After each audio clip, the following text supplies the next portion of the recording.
قسم کے اداروں کا قیام ملک و ملت کے لیے نہایت ہی مفید ہیں۔ انشاءاللہ ہم ان مدرسوں کی بقا و استحکام کی بھرپور کوشش کریں گے نا بھائی؟ یہ دارالعلوم بیرگاچھی ہے، چند برسوں ہی میں 100 حافظ آپ کو دے رہا ہے۔ یہ معمولی بات ہے، بہت بڑی بات ہے۔ میرے دوستوں اور بزرگوں، ان اداروں میں ہمارے بچوں کو بتایا جاتا ہے کہ ماں باپ کے حقوق کیا ہیں، پڑوسیوں کے حقوق کیا ہیں، بڑوں کے ساتھ کس طرح سے پیش آنا چاہیے، چھوٹوں کے ساتھ کیسا معاملہ کرنا چاہیے، استاذ کا ادب و احترام کیا ہے، ماں باپ کے ساتھ کیسا برتاؤ سلوک کرنا چاہیے۔ یہ ساری باتیں اسکول اور کالج میں نہیں، ان مدرسوں میں سکھائی اور بتائی جاتی ہیں۔ اور یہ گدری پوش جن کو دنیا پھاٹا کمپنی کہتی ہے، یہی لوگ سکھاتے ہیں۔ قربان جائیے ان اساتذہ پر جو چند ٹکوں پر نوکری کرتے ہیں اور ہمارے بچوں کو حافظ قرآن بناتے ہیں۔ 5,000 10,000 11,000 کی اس مہنگائی کے دور میں کیا قیمت ہے، کیا وقت ہے؟ لیکن یہ بیچارے اپنی جان کی بازی لگا کر ہمارے بچوں کو پڑھاتے ہیں۔ میں آپ کو بتاؤں، صرف اب پڑھاتے نہیں ہیں، کڑاکے کی سردی میں، ست لہری میں یہ مولوی کندھے پر بورا رکھ کر ہر دروازے پر گھر کے مالک کو دستک دیتے ہیں، ان سے چندہ کرتے ہیں، دھان وصول کرتے ہیں، وہاں سے لے کر آتے ہیں۔ ایک مولوی کیا ایک بورا لے لیا، سمجھے نا، اور سائیکل پہ بیٹھا اور 10 کلومیٹر سفر کر کے ایک آدمی کیا گیا۔ دروازے پر گھر مالک نہیں ملے، ایک بچہ ملا۔ بچے سے کہا کہ بابو تمہارا گھر کہاں ہے؟ کہا یہی ہے میرا گھر۔ تمہارے باپ کا کیا نام ہے؟ تو فلاں نام۔ کہا کہ جا کے باپ کو بلا کر لاؤ۔ بچہ اندر گیا، باپ سے کہا کہ ابا جان مولوی صاحب آپ کو بلا رہے ہیں۔ کہا مولوی صاحب یہ اگہن کا مہینہ ہے اور دھان تیار ہو رہا ہے، شاید وہ چندہ کے لیے آیا ہے۔ بولا ہاں ابا، وہ بورا بھی لے کر کے آیا ہے۔ تو جا کے مولوی صاحب سے کہو کہ ابا گھر میں نہیں ہے۔ باپ نے بیٹے سے جھوٹ بلوایا کہ کہہ دو باپ گھر میں نہیں ہے۔ بچے نے وہی بولا۔ مولوی صاحب کے دل پر بجلی گر گئی کہ 12 کلومیٹر کا سفر کیا ہے اس سردی میں، یہاں آیا ہوں اور اس کو دیکھے بغیر میں کیسے چلا جاؤں۔ اس نے شرم و حیا بیچی اور اندر چلے گئے۔ دیکھا کہ جناب عالی ناشتہ کھا رہے ہیں۔ اس نے مولوی صاحب کو الٹا سیدھا کہنا شروع کر دیا، اے مولوی صاحب آپ کو شرم نہیں آتی ہے؟ گھر میں عورتیں ہیں، بچے ہیں، آپ بغیر اجازت کے کیسے اندر آ گئے؟ کہا کہ یہ ٹھیک ہے کہ میں بغیر اجازت کے آ گیا ہوں، میرا اس طرح آنا ٹھیک نہیں ہے، لیکن آپ کا بیٹے سے جھوٹ بولوانا اس سے زیادہ سخت ہے۔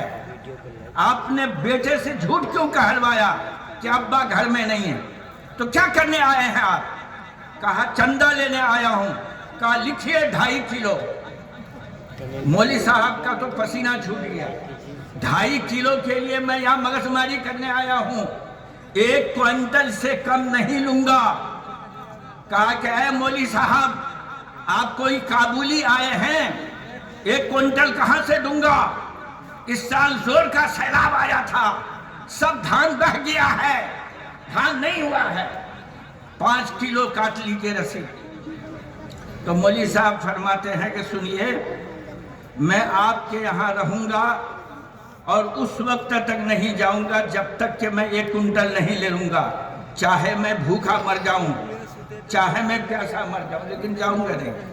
کہا کہ اے مولوی صاحب آپ کہاں سے آگے درد سر، لکھیے 50 کلو۔ ہم نے 50 کلو سے زیادہ نہیں دے سکوں گا، دیکھیے گھاس کا پال ہے، اگر دھان ہوا ہوتا تو پال ہوتا نا۔ تو مولوی صاحب بھی بہت ہوشیار تھے، انہوں نے کہا آپ نے سب گھاس بیچ دی ہے، گھاس کہاں سے ہوگی؟ بہرحال 50 کلو پر صلح ہو گئی۔ اب مولوی صاحب تو در در کی ٹھوکریں کھا کر، بھیک مانگ کر، یہ علماء ہمارے بچوں کو حافظ بناتے ہیں، یہ معمولی قربانی ہے ان کی۔ اللہ تعالیٰ ان اساتذہ کی محنتوں کو قبول فرمائے اور اللہ تعالیٰ ان کی محنتوں کو نجات کا ذریعہ بنائے۔ میرے دوستو ایک مرتبہ درود شریف پڑھیے نا۔ ہمارے آپ کے نبی دیکھیے صرف 20 منٹ وقت ہے، 10 منٹ تو گزر گئے، صرف 10 منٹ آ گئے۔ درود شریف پڑھا آپ نے؟ دیکھیے جب آپ صلی اللہ علیہ وسلم کا نام لیا جاوے کسی بھی مجلس میں تو پہلی بار درود بھیجنا واجب ہے، اور دوسری تیسری چوتھی بار مستحب ہے۔ اس لیے حضور کا نام سن کر خاموش نہ رہیے، کہیے صلی اللہ علیہ وسلم۔ آپ نے 1 مرتبہ درود بھیجا ہے، آپ پر 10 رحمتیں نازل ہوئی اور 10 درجات بلند ہوئے، یہ معمولی فضیلت کی بات ہے۔ اللہ ہمیں توفیق دے۔ ایک بات اور سنیے، اللہ تعالیٰ نے نعمتوں کے 2 سلسلے قائم فرمائے ہیں۔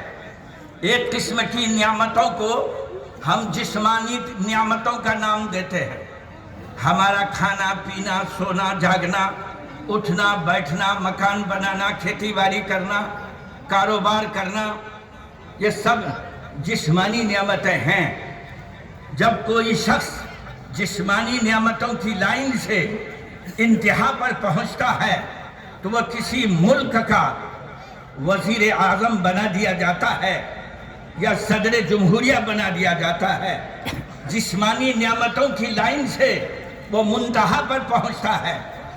اور دوسری قسم کی نعمتیں روحانی نعمتیں ہیں، ہمارا عبادت کرنا، تلاوت کرنا، تسبیح و تحلیل کرنا اور اللہ کی عبادت کرنا، یہ ساری نعمتیں روحانی نعمتیں ہیں۔ اور دونوں قسموں کی نعمتوں میں بہت بڑا فرق ہے۔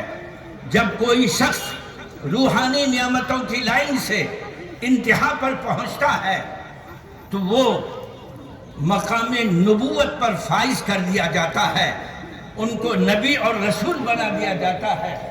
تو ہمارے سامنے یہ 2 قسم کے مزاج ہیں، ایک طرف شہنشاہ دنیا کا مزاج ہے اور ایک طرف شہنشاہ آخرت کا مزاج ہے، اور دونوں مزاجوں میں بہت فرق ہے۔ اگر دنیا کا بادشاہ ہمارے سامنے نہیں ہے تو ہم اس کو گالی بھی دے دیتے ہیں، برا بھلا کہہ دیتے ہیں، ان کی غیبت کرتے ہیں۔ اور یہ اخروی بادشاہ ہیں، اگر نگاہوں کے سامنے ہیں تب بھی ہم ان کا احترام کرتے ہیں، نگاہوں سے اوجھل ہیں تب بھی ہم ان کا احترام کرتے ہیں۔ اگر آپ کے سامنے حضرت ابو بکر رضی اللہ عنہ کا نام لیا جائے تو عقیدت و محبت سے آپ کی گردنیں جھک جائیں گی اور آپ پیار سے بولیں گے رحمت اللہ علیہ۔ حتیٰ کہ خواجہ اجمیری چشتی، خواجہ بختیار کاکی، بابا فرید الدین گنج شکر، ان اکابر کا نام لیا جائے تو محبت سے آپ کی گردنیں جھک جائیں گی اور پیار سے کہیں گے آپ رحمت اللہ علیہ۔ تو میرے دوستو، یہ جو ہے جسم کثیف ہے، اللہ نے اس کی غذا بھی کثیف رکھی ہے۔ یہ جسم چھوا جاتا ہے، پکڑا جاتا ہے، آنکھوں سے نظر آتا ہے، اس کی غذا بھی اللہ نے کثیف رکھی ہے۔